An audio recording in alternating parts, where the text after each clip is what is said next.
History of nomenclature. नाम रखने की तारीख। तो मैंने आपको बताया था ऑलरेडी कि नोमेनक्लेचर यानी नाम रखने की रस्म। नाम रखने के कुछ रूल्स होते हैं। हमारे पास ऑर्गेनिक कंपाउंड्स थे, अब हमें उनके नाम रखने थे। तो उसकी तारीख के हमारे पास आयुपेक के रूल्स थे, वो कैसे डेवलप हुए, वो कैसे आए, तो उसकी हिस्ट्री के बारे में हम तारीख के बारे में पढ़ेंगे। देखिए, मैं आपको ऑलरेडी पहले दूसरे टॉपिक के अंदर बता के आ चुका हूँ कि शुरू के अंदर ऑर्गेनिक केमिस्ट्री बहुत ज़्यादा कमज़ोर थी। ठीक है, ऑर्गेनिक केमिस्ट्री का कोई नामो निशान नहीं था। ठीक है, किसी बंदे ने जे बर्जेलियस ने गलती से कोई एक ऑर्गेनिक कंपाउंड बना डाला, तो तब से स्टार्ट हुई ऑर्गेनिक केमिस्ट्री की। तो शुरू में बहुत ज़्यादा कम कंपाउंड थे ऑर्गेनिक केमिस्ट्री के, जैसे यूरिया हो गया, शुरू से यूरिया हो गया, सिट्रिक एसिड हो गया, ठीक है, ओके, फार्मिक एसिड हो गया। तो ऐसे कम कंपाउंड्स थे ऑर्गेनिक केमिस्ट्री में, इतने ज़्यादा तादाद के अंदर नहीं थे शुरू में। तो ये जिस चीज़ से आए थे भाई, हमने क्या एक और कंपाउंड बना लिया। अब हमें पता चला ये जो कंपाउंड है इंसान या जानवर के यूरिन के अंदर रहता है, यूरिन के अंदर होता है। तो ये जो यूरिन है, अब इससे हमने नाम रख दिया उस ऑर्गेनिक कंपाउंड का यूरिया। अब ये यूरिया है, तो हमने इनके कुछ कॉमन नेम्स रख लिए कि कहाँ से वो आया है, या जिस बंदे ने, जो बंदा है जिसने वो ऑर्गेनिक कंपाउंड को बनाया या डिस्कवर किया, उसका नाम डाल दिया। मतलब ये ट्रिवियल नेम्स है। केमिस्ट्री की ज़बान में इसको क्या कहते हैं? Trivial names. अब ये केमिस्ट्री के अंदर ट्रिवियल नेम क्या है? ये ट्रिवियल नेम टर्म ये है कि वो नाम जो कि बगैर किसी रूल से या बगैर किसी सिस्टम से आया हो, उसे हम ट्रिवियल नेम देते हैं। कॉमन नेम जिसने डिस्कवर कर दिया उसके नेम से, तो ये ट्रिवियल नेम्स हैं। तो हम कॉमन नेम रखते गए, ठीक है, शुरू में कम थे, लेकिन आहिस्ता आहिस्ता जब ये ब्रांच बढ़ती गई, ज़्यादा से ज़्यादा कंपाउंड्स आने लगे। मैंने आपको एक एग्जांपल दी थी, C20H42 के कितने पॉसिबल आइसोमर्स है? 3 लाख से ज़्यादा मैंने आपको बताया, 3 लाख से ज़्यादा। C10H22 कार्बन के 10 एटम और H22 के कितने आइसोमर्स है? 75 ओनली। तो 75 से डबल कर दिया कार्बन एटम्स को, तो 3 लाख पहुंच गए। तो इसी हिसाब से मसला हमें ये आया, शुरू के अंदर कम थी चीज़ें, तो कॉमन नाम्स थे, जहाँ से आ रहे थे लग रहे थे। लेकिन जब ये ऑर्गेनिक कंपाउंड्स बढ़ते गए तो कॉमन नाम्स हमारे पास थे नहीं, और हमारा मसला आ गया भाई इतने कंपाउंड्स को नाम कैसे दे, और आहिस्ता आहिस्ता और भी आते जाए तो हम क्या करेंगे? सही बात है ना। तो हमने कहा कि ऐसा नाम रखें इस ऑर्गेनिक कंपाउंड का, कि हमने एक ऑर्गेनिक कंपाउंड का नाम रख लिया, फॉर एग्जांपल अल्फ़ा।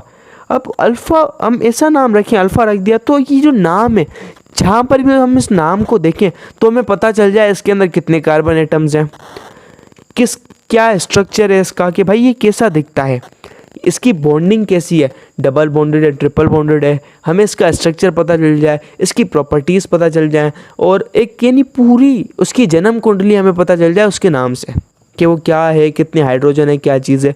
तो अब हमें वो नाम रखने दे। तो अब इसके लिए तो हमें मीटिंग रखनी पड़ेगी भाई, आसान काम तो नहीं है नाम रखना। घर में जब बच्चा पैदा होता है ना, एक बंदा नाम नहीं रखना, पूरी फैमिली सोचती है इसका नाम क्या रखें, हर कोई अपनी अपनी सजेशन दे रहा होता है।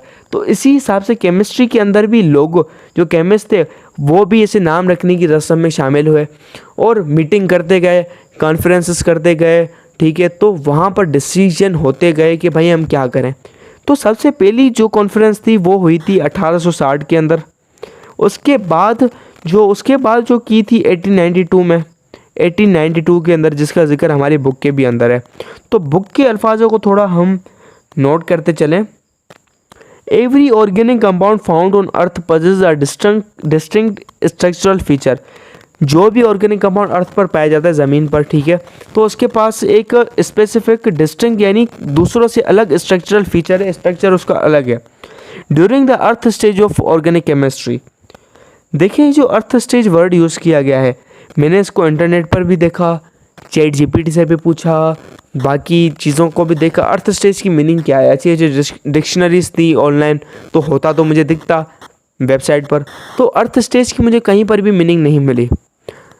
तो पता नहीं अर्थ स्टेज इन्होंने कहाँ से लाया, कोई ईडियम भी नहीं है, ना फ्रेजी वर्ब है, ना ईडियम है। अगर ये होता भी ना, दिखता इसके अलावा चैट जीपीटी ने भी नहीं बताया फ्रेज़, ये वो कह रहा है कि ये कोई है ही नहीं ईडियम।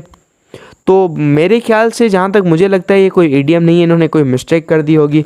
अगर इसकी मीनिंग भी अगर अर्थ स्टेज की देखें तो ये मीनिंग दे दी है line during the earth stage of organic chemistry, मतलब ऑर्गेनिक केमिस्ट्री की शुरुआत में, जब वो अर्ली स्टेज था, शुरुआती स्टेज था, तो मेरे ख्याल से यहाँ पे early stage, during the early stage of organic chemistry, earth stage of organic chemistry, तो ये कोई सेंस नहीं दे रही जी, ये कोई चीज़ साउंड नहीं कर रही है। तो I don't know about it, okay. तो मैं इस लाइन का मकसद ये है कि शुरुआती स्टेज के अंदर जब चीज़ शुरू हो रही होती ना, तो वो इतनी ज़्यादा अपडेट नहीं होती, बिल्कुल हल्की हल्की उभर रही होती है, तो that stage during the earth stage या I think so early stage of organic chemistry when the understanding of the nature of organic compound was somewhat limited. जब शुरुआत हुई थी ऑर्गेनिक केमिस्ट्री की, तो हमारे पास ऑर्गेनिक कंपाउंड्स बहुत ज़्यादा कम थे, एंड उनकी जो अंडरस्टैंडिंग थी, उनकी नेचर थी कम थे, तो वो बहुत ज़्यादा लिमिटेड थे, मतलब वो ऑर्गेनिक कंपाउंड बहुत ज़्यादा कम थे, उनको अंडरस्टैंड करना, उनको समझना बहुत ज़्यादा कम था, okay. Their nomenclature relied on their, उनके जो नोमेनक्लेचर थे वो रखे जाते थे ऑन देयर ओरिजिन और the name of the person who discovered them, ठीक है। उनके जो नाम थे शुरू में बहुत ज़्यादा कम थे, तो उनके नाम रॉयल्ड का मकसद डिस्टर्ब करना या कन्फ्यूजन या किसी चीज़ को असाइन करना या इस टाइप की मीनिंग है। Their nomenclature relied on their origin और the name of the person who discovered them. ये कहाँ से चीज़ आई है, जैसे यूरिन, यूरिया कहाँ से आया, यूरिन से, तो ऑर्गेनिक कंपाउंड आया, ठीक है, उसका नाम रख दिया यूरिया। सिट्रिक एसिड कहाँ से आया नाम, हम सिट्रस कहते हैं ना, सिट्रिक एसिड, ये आया सिट्रस से, लेमन में पाया जाता था और लेमन खट्टा होता था, तो ये ओरिजिन से नाम। कुछ के नाम आ गए हमारे पास कि जिन बंदों ने उसको डिस्कवर किया, तो शुरू में इसे रखा जाता था क्योंकि ऑर्गेनिक कंपाउंड्स हमारे पास कम थे, लेकिन आराम से ज़्यादा ऑर्गेनिक कंपाउंड्स हम डिस्कवर करते गए, बनाते गए, सिंथेसाइज करते गए, तो मसला तब आया। These specific designations are referred to as common names और trivial names। ये जो नाम रख रहे थे हम उस साइंटिस्ट के बंदे पर या कॉमन ओरिजिन से, तो ये इसको हम कहते थे कॉमन नेम, आम नाम, या ट्रिवियल नेम। ट्रिवियल नेम मतलब किसका कोई सिस्टम ना हो, मैंने आपको बताया ट्रिवियल नेम वो होता है जो कि बगैर किसी रूल के नाम रखा जाए, बगैर किसी सिस्टम के नाम रखा जाए, that is the trivial name, okay. With the rapid growth of organic chemistry, organic chemistry की तेज़ी से ग्रोथ होने के साथ the number of compounds increase tremendously यानी एक अचानक बढ़ जाना, ट्रीमेंडसली एक बहुत ही ज़्यादा तेज़ी से बढ़ना, ट्रीमेंडसली बहुत ही ज़्यादा। तो ऑर्गेनिक कंपाउंड्स के जो नंबर थे वो बहुत ही ज़्यादा बढ़ गए, ठीक है ना, बहुत ही ज़्यादा बढ़ गए। आइसोमर्स बताए इतने आइसोमर्स हो सकते हैं, ठीक है। Reaching a point where it became impossible to assign a common name, तो इतने ज़्यादा नंबर बढ़ गए तो हमारी औकात से बात पार हो गई कि हम उसको कॉमन नाम दे सकें।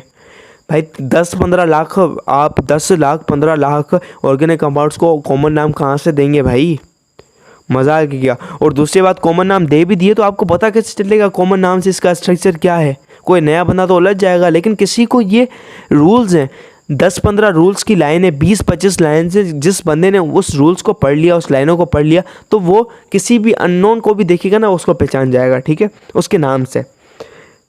Assign a common name to such a extensive range of compounds, तो उस टाइम पर जो है ना ये बहुत ज़्यादा मुश्किल हो गया था, इम्पॉसिबल हो गया था कि इतने एक्सटेंसिव रेंज ऑफ कंपाउंड्स को, इतनी हद से ज़्यादा, इतने बहुत सारे कंपाउंड्स को, ठीक है, बहुत सारे कंपाउंड्स को नाम रखना, कि हम क्या नाम रखें। And scientist failed the need for a structural और सिस्टमेटिक नेम, तो साइंटिस्ट को ज़रूरत पड़ी किसी सिस्टमेटिक नेम रखने की या स्ट्रक्चरल नेम की, जिससे हमें उसका स्ट्रक्चर भी पता चल जाए और रूल्स हमें बनाने की ज़रूरत पड़ी। One that would accurately reflect the molecular structure of organic compound, तो हम साइंटिस्ट को उस नाम की सिस्टमेटिक नेम या स्ट्रक्चरल नेम की नीड पड़ी, जिससे हमें एक्यूरेटली किसी भी ऑर्गेनिक कंपाउंड का हमारे पास नाम आ जाए तो उसके नाम को देख के हम उसका मोलिकुलर स्ट्रक्चर एंड उसकी अंडरस्टैंडिंग वो एक्यूरेटली रिफ्लेक्ट करें उसके स्ट्रक्चर को, भाई कैसा दिखता है, कितने कार्बन एटम्स हैं, कितने वो हैं, ठीक है, हमें डायरेक्टली पता चल जाए। तो ये मसला आ गया था। शुरू में तो काम कम थे, लंगर बंगर चल रहा था, लेकिन जब चीज़ें बढ़ गई तो ये मुश्किलात का सामना, ये मुश्किलात हो गई बहुत बड़ी। सबसे पहली मीटिंग हुई थी 1860 के अंदर, ठीक है, उसका कोई जिक्र नहीं है हमारी बुक के अंदर। एंड दूसरी बात, ये जो हिस्ट्री ऑफ और नोमेनक्लेचर है, ये टॉपिक इतना है हिस्ट्री ऑफ नोमेनक्लेचर, बस इतने में हिस्ट्री हो गई भाई। 2 पेज की तो कम से कम हिस्ट्री लिखते यार। 1860 के अंदर, 1930 के अंदर, 1960 के अंदर ये कैसे रूल्स बने, 1860 के अंदर क्या हुआ मसला, ये अच्छे खासे लिखते तो खाली इतने में हिस्ट्री हो गई। ऐसा थोड़ी ना है। तो बुक के अंदर नाम लिखा हुआ है 1892। An attempt was made at Geneva conference 1892 to create 1892 to create a unique nomenclature where an only one official name would be assign to each compound. तो एक अटेम्प्ट, एक कोशिश की गई थी, देखें वो कोशिश की गई थी 1892 में एक कॉन्फ्रेंस के अंदर कि हम किसी भी एक कंपाउंड को एक स्पेसिफिक नेम असाइन करें, ठीक है, उसके स्ट्रक्चर को वो यूनिक नाम हो, ठीक है, वो जो यूनिक नाम हो उसकी प्रॉपर्टीज़ को रिफ्लेक्ट करे। ये जो जेनेवा क्या है, ये जेनेवा कॉन्फ्रेंस एक कॉन्फ्रेंस का नाम भी है और जेनेवा स्विट्ज़रलैंड का एक शहर है। जेनेवा कॉन्फ्रेंस क्या है, ये जेनेवा कॉन्फ्रेंस का नाम इसलिए है, ये स्विट्ज़रलैंड के शहर जेनेवा, स्विट्ज़रलैंड का एक शहर है जेनेवा, यहाँ पर 1892 में 1892 के अंदर ये कॉन्फ्रेंस हुई थी। इसके अंदर 9 यूरोपियन कंट्रीज़ के जो केमिस्ट थे वो मौजूद थे। 9 कंट्रीज़ के केमिस्ट मौजूद थे, 9 यूरोपियन कंट्रीज़। और इसके अंदर कितने केमिस्ट मौजूद थे? 34 केमिस्ट मौजूद थे जिन्होंने मीटिंग के अंदर पार्ट लिया था एंड अपना जो है ना अपनी राय रखी थी वहाँ पर, ठीक है। 34 केमिस्ट थे वहाँ पर। ओके, ये जेनेवा स्विट्ज़रलैंड के शहर में हुआ था 1892 के अंदर, ये याद रखना साल। To create a unique name हो गया इन 1958। भाई इन्होंने यहाँ तक की बात पूरी कर दी, एक अटैम्प्ट हुआ था, ठीक है। इसको बाद में पढ़ेंगे, डू यू नो का। इन 1958 a new commission on nomenclature was appointed by International Union of Pure and Applied Chemistry IUPAC for further work on the nomenclature। 1958 के अंदर एक न्यू कमीशन, हमने एक न्यू कमेटी बनाई IUPAC के नाम से, ठीक है, international union of pure and applied chemistry, जिसके अंदर हम ज़्यादा काम कर सकें रूल्स के ऊपर, नोमेनक्लेचर के। This new system of nomenclature has set rules for naming organic molecules on the basis of their structure. इस सिस्टम के अंदर हमारे पास IUPAC सिस्टम के अंदर ऑर्गेनिक कंपाउंड की नेम रखने की हमारे पास रूल्स दिए गए, उसके स्ट्रक्चर को मद्देनज़र रखते हैं, उसके स्ट्रक्चर को देखकर, ठीक है। 1892 के अंदर भी कुछ रूल्स थे, ठीक है। हमारे पास एन यूज़ किया जाता था, इन यूज़ किया जाता था डबल बॉन्डेड वाले के लिए, एंड INE जिसको आज के दौर में हम YNE यूज़ करते हैं ट्रिपल बॉन्ड वाले के लिए, उसके अंदर हम ट्रिपल बॉन्ड के लिए INE यूज़ करते थे, आइन। तो वो बेसिकली जो कॉन्फ्रेंस थी वो बनाई गई थी वोवेल्स पर, AEIOU, ए किस पर, N single bond, in double bond, आइन कितना हुआ, ट्रिपल बॉन्ड, ओ कीटोन हो गया, ओन हो गया, मतलब कीटोन्स हो गए, इसके लिए ओन था। एंड उसके बाद था हमारे पास UNE आई थिंक सो, ठीक है, मेरे ख्याल से ये ऐसे था। तो ऐसे इनके जो था ये सीन बनाया हुआ था इन्होंने। तो हमारे पास कोई डिटेल के अंदर नहीं लिखी हुई है। विकीपीडिया के अंदर भी मैंने देखा इतनी अच्छी खासी डिटेल नहीं थी, लेकिन कुछ डॉक्यूमेंट्रीज़ वगैरह होंगी, डॉक्यूमेंट्स होंगे 10-10, 15-15 पेजेस के, जिसके अंदर चीज़ें डिटेल के अंदर लिखी हुई होगी। मुझे एक मिला था डॉक्यूमेंट, लेकिन वो पेड था। अमेरिकन ACS पब्लिशर्स थे, अमेरिकन पब्लिशर्स थे, एंड उनको हमें पे करना पड़ता था, या हम वहाँ उस यूनिवर्सिटी के स्टूडेंट्स होते तो हमें वो देखने को मिलता। लेकिन वो जो डॉक्यूमेंट्री होती है ACS की 100% परफेक्ट, एक्यूरेट एंड बेस्ट लिखी हुई होती है। ये ऐसी चीज़ थी। हमने IUPAC का सिस्टम बनाया, उसके अंदर कुछ रूल्स थे, उसके ऊपर काम किया, और हमने कमेटी बनाई, कुछ रूल्स बनाए जो कि इसके ऊपर काम करेगी। And the latest updates to the rules of IUPAC system of nomenclature of organic compound were recommended in 2013। ये कह रहा है कि 2013 के अंदर आखिरी दफ़ा जो लास्ट टाइम जो अपडेट हुआ था IUPAC के रूल्स के, यानी कुछ अरसे के बाद रूल्स अपडेट होते हैं कि हमें कोई मुश्किल आती है, कोई चेंजेस आते हैं। तो लास्ट टाइम 2013 के अंदर ये जो रूल्स थे वो क्या कर रहे थे, रिकमेंड किए गए थे। अब अपडेट करना और रिकमेंड करना अलग बात है, ठीक है। रिकमेंड इस तरीके से हमें वो उन्होंने रिकमेंड किया था कि आप कुछ चीज़ें थी आप उसके बजाय ऐसे लिखें इसको, उनकी रिकमेंडेशन थी। उन्होंने पहले रूल्स थे पुराने, नए रूल्स उन्होंने लाए, कहे भाई हम आपको रिकमेंड करना चाहते हैं, आप कोशिश करें ऐसे लिखें, ठीक है। एन है तो एन लिखें, तो कुछ चीज़ें थी इसको ऐसे करें, तो हमारी रिकमेंडेशन है, तो हमें उस रिकमेंडेशन को फॉलो करना पड़ता है, क्योंकि IUPAC है जो कि रूल्स को बनाता है, एंड पूरी ग्लोबली वर्ल्ड वाइड इस चीज़ को एक्सेप्टेड किया जाता है। तो मुझे उम्मीद है आप लोगों को ये वीडियो लेक्चर समझ आया होगा। तो मिलते हैं नेक्स्ट वीडियो लेक्चर के अंदर, तब तक के लिए बाय बाय। चैनल को ज़रूर सब्सक्राइब कीजिएगा और वीडियो को ज़रूर लाइक कीजिएगा। तो keep learning and keep exploring. खुदा हाफिज़।